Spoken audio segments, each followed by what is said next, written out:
Hey, this is Adam, one of the Tobii Dynavox consultants here in Chicagoland. The reason I'm making a video is because we had a pretty large update to Snap Plus Core First, which was version 1.8. It was released maybe about a couple weeks ago or so. Among some of the features that were included in this update were big updates to our scanning access methods, some content updates, and then also if you are a big user of Snap and are familiar with this new user welcome screen, this has gotten a facelift. No changes really in functionality, it just looks a little bit cleaner and nicer. And so I just wanted to show that to you real quick. So let me go through the setup.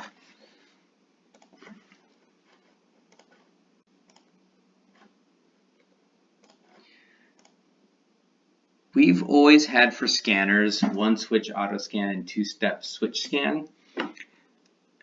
Two-switch step scan, but we added a few more scan types to that, and that's kind of what I want to show you right now.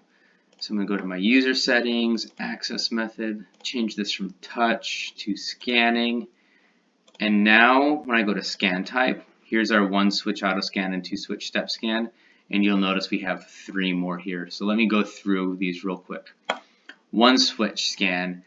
This allows a user to advance their scan pattern with the use of one switch and also select their content with that exact same switch. So you don't have to worry about two switches. You can do it all on one switch.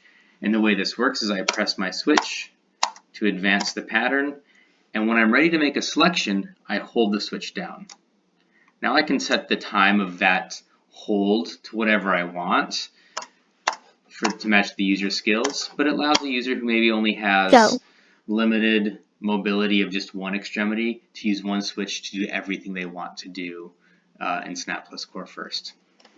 The other one we have is one switch dwell scan, which is pretty much the same thing, except so you press the one switch to advance the scan, but instead of holding the switch to make a selection, you're just going to not touch the switch at all. You're going to let the highlighting dwell on the button, and then it'll make a switch or make a selection. So let's see that in action. So I'm going to go to stop. So I press the switch to advance, let go to select, not touching anything, stop, and it selects it. So that's one switch dwell scan. The other one we have is inverse scanning. Now inverse scanning just lets the user hold the switch down in cases if they have spasticity or something and they can't access the switch in a timely manner, but they can hold it down. And then it's only going to select when we let go of the switch. That's a little harder to show on a YouTube video, so I'm not going to show you, but you release the switch to make a selection. The other nice little feature is something called zoom, and that will help anyone who has vision impairments who are doing scanning, and it zooms in on the buttons they're scanning and selecting. So let me turn that on just so you can see real quick.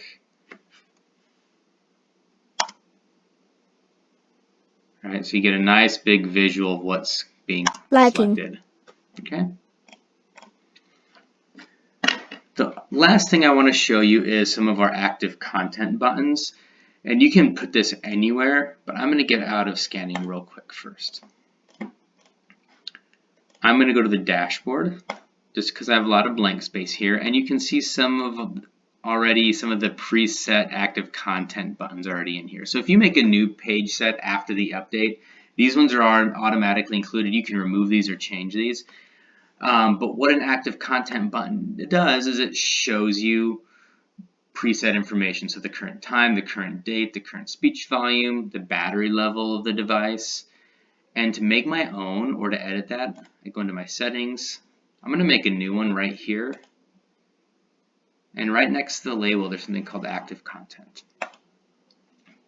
And now I can choose from any of these options. So if I wanted speaking state, or maybe I want the time, I can put all that content in here. And you can put this wherever you want, but it's a nice little reference for the device or for the user to know what date or time it is. Cool. There are more updates or more features to this update than I mentioned, but these are some of the biggest ones that I think are the coolest. If you have any questions, give me a ring. All right, take care, guys. Bye.